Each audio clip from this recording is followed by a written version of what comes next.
Hello everyone, welcome back to my YouTube channel. ಇವತ್ತಿನ video ಬಂದು ನೀವು 2024 ಮುಂಚೆ ITI ಮುಗಿಸಿದ್ರೆ ನಿಮ್ಮ ಹಳೆಯ ಮಾರ್ಕ್ಸ್ ಕಾರ್ಡ್ಗಳನ್ನು ಹೇಗೆ ಡೌನ್ಲೋಡ್ ಮಾಡೋದು ಅಂತ ಈ ವಿಡಿಯೋದಲ್ಲಿ ತಿಳಿಸ್ಕೊಡ್ತಾ ಹೋಗ್ತೀನಿ. ಸ್ಟೆಪ್ ಬೈ ಸ್ಟೆಪ್ ಸ್ಕಿಪ್ ಮಾಡದೆ ಈ ವಿಡಿಯೋನ ನೋಡಿ.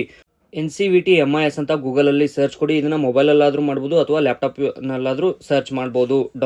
ಇನ್ನೂ ನೀವು ನಮ್ಮ ಚಾನಲ್ನ ಸಬ್ಸ್ಕ್ರೈಬ್ ಮಾಡ್ಕೊಂಡಿಲ್ಲ ಅಂತಂದರೆ ಈಗಲೇ ಸಬ್ಸ್ಕ್ರೈಬ್ ಮಾಡ್ಕೊಳ್ಳಿ ಮತ್ತು ನಿಮ್ಮ ಫ್ರೆಂಡ್ಸ್ಗೆಲ್ಲರಿಗೂ ಶೇರ್ ಮಾಡಿ. ಈ ರೀತಿ ಮೆನು ಓಪನ್ ಆದಮೇಲೆ ನೀವು ಡೈರೆಕ್ಟಾಗಿ ಟ್ರೈನಿಂಗ್ ಪ್ರೊಫೈಲ್ ನೋಡಿದ್ರೆ ಟ್ರೈನಿಂಗ್ ಪ್ರೊಫೈಲ್ಗೆ ಹೋಗುತ್ತೆ. ನಾನು ಸ್ಟೆಪ್ ಬೈ ಸ್ಟೆಪ್ ತೋರಿಸೋದ್ರಿಂದ NCVT MIS ಪೋರ್ಟಲ್ ಹೋಮ್ ಪೇಜ್ಗೆ ಸರ್ಚ್ ಕೊಡ್ತೀನಿ. ಹೋಮ್ ಪೇಜಲ್ಲಿ ಟ್ರೈನಿಂಗ್ ಮೇಲೆ ಕ್ಲಿಕ್ ಮಾಡಿದ್ರೆ ಹಲವಾರು ಆಪ್ಷನ್ಗಳು ಸಿಗ್ತವೆ. ಅಲ್ಲಿ ಟ್ರೈನಿಂಗ್ ಪ್ರೊಫೈಲ್ ಮೇಲೆ ನಾನು ಕ್ಲಿಕ್ ಮಾಡ್ತೀನಿ.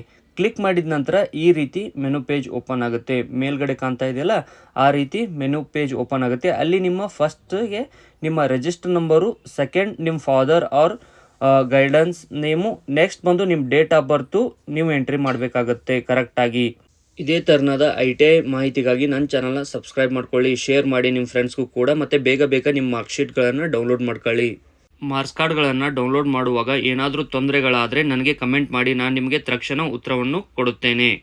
ಇಲ್ಲಿ ಮೇಲ್ಗಡೆ ಕಾಣ್ತಾ ಇದೆಯಲ್ಲ, ಅಲ್ಲಿ ನಿಮ್ಮ ಡೇಟ್ ಆಫ್ ಬರ್ತ್ ಮತ್ತು ನಿಮ್ಮ ಫಾದರ್ ನೇಮ ಕರೆಕ್ಟಾಗಿ ಎಂಟ್ರಿ ಮಾಡಿ. ಇಲ್ಲ ಅಂತಂದರೆ ಲಾಗಿನ್ ಸರಿಯಾಗಿ ಆಗಲ್ಲ, ಅಂದರೆ ಲಾಗಿನ್ ಎರರ್ ಅಂತ ಬರ್ತಾ ಹೋಗುತ್ತೆ. ನೀವು ಒಂದ್ಸರಿ ನಿಮ್ಮ SLC ಮಾರ್ಕ್ಸ್ ಕಾರ್ಡ್ನ ರೆಫರ್ ಆಗಿಟ್ಕೊಂಡು ಮೇಲಿನ ಎಲ್ಲ ಡಾಟಾಗಳನ್ನು ಎಂಟ್ರಿ ಮಾಡಿ.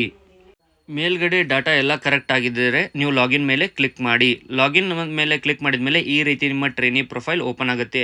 ಇಲ್ಲಿ ನೀವು ಈ ಪ್ರೊಫೈಲಲ್ಲಿ ನಿಮ್ಮ ನೇಮ್, ನಿಮ್ಮ ಡೇಟ್ ಆಫ್ ಬರ್ತ್, ನಿಮ್ಮ ಮೊಬೈಲ್ ನಂಬರ್, ನಿಮ್ಮ ಮೇಲ್ ID, ನಿಮ್ಮ ತಂದೆ ತಾಯಿ ಹೆಸರು ಎಲ್ಲವನ್ನು ನೀವು ಇಲ್ಲಿ ಈ ಪ್ರೊಫೈಲ್ನಲ್ಲಿ ನೋಡಬಹುದಾಗಿದೆ.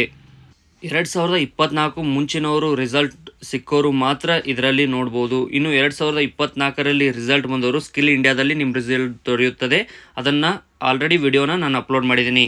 ಇನ್ನು ಕೆಳಗಡೆ ಡ್ರಾಪ್ ಡೌನ್ ಸರಿಸಿ ಹಾಲ್ ಟಿಕೆಟ್ ಎಲಿಜಿಬಲ್ ಹಿಸ್ಟ್ರಿ ಮೇಲೆ ಕ್ಲಿಕ್ ಮಾಡಿದ್ರೆ ನಿಮಗೆ ಎರಡು ರೀತಿ ಆಪ್ಷನ್ ಬರುತ್ತೆ, ಫಸ್ಟ್ ಇಯರ್ ಮತ್ತು ಸೆಕೆಂಡ್ ಇಯರ್.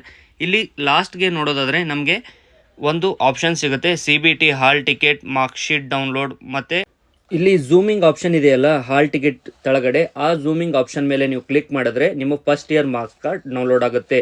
ಹಾಗೆ ಸೆಕೆಂಡ್ ಇಯರಿಗೆ ಬಂದು ಸೆಕೆಂಡ್ ಇಯರ್ ಝೂಮಿಂಗ್ ಆಪ್ಷನ್ ಮೇಲೆ ಕ್ಲಿಕ್ ಮಾಡಿದ್ರೆ ಸೆಕೆಂಡ್ ಇಯರ್ ಮಾರ್ಕ್ಶೀಟ್ ನಿಮಗೆ ಸಿಗುತ್ತದೆ. ಇದು ಯಾರಿಗೆ ಅಂತಂದರೆ 2024 ಮುಂಚೆ ಯಾರ್ಯಾರು ITI ಮುಗಿಸಿದ್ರಲ್ಲ ಅವ್ರಿಗೆ ಮಾತ್ರ ಈ ರೀತಿಯಾಗಿ ನಿಮ್ಮ ಮಾರ್ಕ್ಶೀಟ್ಗಳನ್ನ ಡೌನ್ ಮಾಡ್ಕೋಬೋದು. ನೋಡ್ಬೋದು, ಇಲ್ಲಿ ನಾನು ಫಸ್ಟ್ ಇಯರ್ ಮಾರ್ಕ್ಶೀಟನ್ನು ಡೌನ್ಲೋಡ್ ಮಾಡಿದ್ದೀನಿ. ಇದೇ ರೀತಿ ನಿಮ್ಮ ಮಾರ್ಕ್ಶೀಟ್ಗಳನ್ನು ನೀವು ಡೌನ್ಲೋಡ್ ಮಾಡ್ಕೊಳ್ಳಿ. ಇನ್ನು ಕಂಪ್ನಿಗಳಿಗೆ ಹೋದಾಗ ಫಸ್ಟ್ ಇಯರ್ ಮತ್ತು ಸೆಕೆಂಡ್ ಇಯರ್ ಇರುವಂಥ ಕಾಂಬಿನೇಷನ್ ಅಂದರೆ ಕನ್ಸೋಲ್ಡೇಟ್ ಮಾರ್ಕ್ಸ್ ಕಾರ್ಡ್ ಹೇಗೆ ತೆಗೆದುಕೊಂಡು ಬರೋಕ್ಕೆ ಹೇಳ್ತಾರೆ, ಅದನ್ನು ಕೂಡ ಹೇಗೆ ಡೌನ್ಲೋಡ್ ಮಾಡೋದಂತ ಈ ವಿಡಿಯೋದಲ್ಲಿ ನಾನು ತಿಳಿಸ್ಕೊಡ್ತಾ ಹೋಗ್ತೀನಿ. ಇನ್ನು ಮತ್ತೆ ಇದನ್ನು ಮಾರ್ಕ್ಶೀಟ್ನ ನಾನು ಕ್ಲೋಸ್ ಮಾಡಿದ ನಂತರ ಕೆಳಗಡೆ ನನಗೊಂದು ಆಪ್ಷನ್ ಸಿಗುತ್ತೆ. ಏನಂತ ನೋಡೋದಾದರೆ ಅಲ್ಲಿ ತೆಳಗಡೆ ಪ್ರಿಂಟ್ ಸರ್ಟಿಫಿಕೇಟ್ ಅಂತ ಆಪ್ಷನ್ ಇದೆ. ಅದರ ಮೇಲೆ ಕ್ಲಿಕ್ ಮಾಡಿದ್ರೆ ನೀವು ಫಿಟರ್ ಆಗಿರ್ಬೋದು, ಎಲೆಕ್ಟ್ರಿಷಿಯನ್ ಆಗಿರ್ಬೋದು, ಯಾವುದೇ ಟ್ರೇಡ್ ಆಗಿದ್ರು ನೀವು ಪ್ರಿಂಟ್ ಸರ್ಟಿಫಿಕೇಟ್ ಮೇಲೆ ಕ್ಲಿಕ್ ಮಾಡಿದರೆ ನಿಮ್ಮ ITI ಕಂಪ್ಲೀಟೆಡ್ ಸರ್ಟಿಫಿಕೇಟ್ ನಿಮಗೆ ಸಿಗುತ್ತದೆ. ITI ಸರ್ಟಿಫಿಕೇಟ್ಗಾಗಲಿ ಮಾರ್ಕ್ಶೀಟ್ಗಾಗಲಿ ಯಾವುದೇ ಒಂದು ಕಾಲೇಜ್ ಅಥರೈಡ್ ಸಿಗ್ನೇಚರ್ ಬೇಕಾಗಿಲ್ಲ, ಯಾಕಂದರೆ ಆಲ್ರೆಡಿ ನಿಮ್ಮ ಸರ್ಟಿಫಿಕೇಟಲ್ಲೇ ಸಿಗ್ನೇಚರ್ ಆಗಿ ಬಂದಿರುತ್ತೆ ಬೋರ್ಡ್ನಿಂದ. ಇನ್ನು ಪ್ರಿಂಟ್ ಕನ್ಸೋಲ್ಡೇಟ್ ಮಾರ್ಕ್ಶೀಟ್ ಅಂತಂದರೆ ಫಸ್ಟ್ ಇಯರ್ ಮತ್ತು ಸೆಕೆಂಡ್ ಇಯರ್ ಎರಡು ಮಾರ್ಕ್ಶೀಟ್ ಕಂಬೈಂಡ್ ಆಗಿ ಇರುತ್ತೆ. ಇದನ್ನು ನೀವು ಕಂಪ್ನಿಗೆ ಹೋಗಬೇಕಾದ್ರೆ ಅಥವಾ ಗೌರ್ಮೆಂಟ್ ಜಾಬ್ಗೆ ಅಪ್ಲೈ ಮಾಡಬೇಕಾದ್ರೆ ಇದನ್ನು ಕೊಡಬೇಕಾಗುತ್ತೆ. ಇದನ್ನು ಕೂಡ ತಪ್ಪದೇ ನೀವು ಡೌನ್ಲೋಡ್ ಮಾಡ್ಕೊಳ್ಳಿ, ಯಾಕಂದರೆ ಮುಂದೆ ನೀವು ಬೇಕಾದಾಗ ಸರ್ವರ್ ಬ್ಯುಸಿ ಇರ್ಬೋದು ಅಥವಾ ನಿಮಗೆ ತೆಗೆದುಕೊಳ್ಳೋಕೆ ಆಗದೇನೂ ಇರ್ಬೋದು. ಅದಕ್ಕೋಸ್ಕರ ಈಗಲೇ ಡೌನ್ಲೋಡ್ ಮಾಡಿಕೊಂಡು ಒಂದು ಕಡೆ ಸೇಫಾಗಿ ಇಟ್ಕೊಳ್ಳಿ. ಇದೇ ಥರನಾದ ITI ಮತ್ತು ಗೌರ್ಮೆಂಟ್ ಮತ್ತು ಪ್ರೈವೇಟ್ ಜಾಬ್ನ ಮಾಹಿತಿಗಾಗಿ ನನ್ನ ಚಾನಲ್ನ ಸಬ್ಸ್ಕ್ರೈಬ್ ಮಾಡ್ಕೊಳ್ಳಿ ಮತ್ತು ಶೇರ್ ಮಾಡಿ. ಈ ಮಾಹಿತಿ ನಿಮಗೆ ಸಂಪೂರ್ಣವಾಗಿ ಅರ್ಥ ಆಗಿದ್ದರೆ ಮಾತ್ರ ಈ ವಿಡಿಯೋಗೆ ಲೈಕ್ ಮಾಡಿ. Thank you.